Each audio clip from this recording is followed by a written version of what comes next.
మహాభారతంలోనిది చదవండి. కకుద్మి అనే చక్రవర్తి కుశస్థలి అనే రాజ్యాన్ని పాలిస్తూ ఉండేవారు. ఆయనకు రేవతి అనే కూతురు, అమ్మాయి అద్భుత సౌందర్యవతి, ప్రతిభాశాలి. ఎందరో యువకులను చూసినా రేవతికి సరైన వరుడు దొరకకపోవడంతో కకుద్మి కూతురుతో సహా బ్రహ్మలోకానికి వెళతాడు. బ్రహ్మని సరైన వరుడు ఏ లోకంలో ఉన్నాడో అడుగుదామని. బ్రహ్మను కలిసి విషయం చెబితే, నువ్వు ఇక్కడ తక్కువ సమయమే ఉన్నా భూలోకంలో వేల సంవత్సరాలు గడిచిపోయాయి.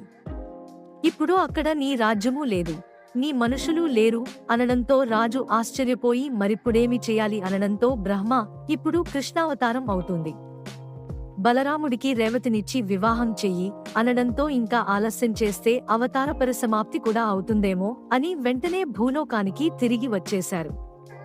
వివాహానికి సరే అన్న రేవతి బలరాముడు కన్నా పొడుగ్గా ఉండడంతో బలరాముడు తన నాగలితో ఆవిడ తలమీద కొట్టడంతో ఆవిడ కొంచెం పొట్టిదయింది అని ఉపకథ.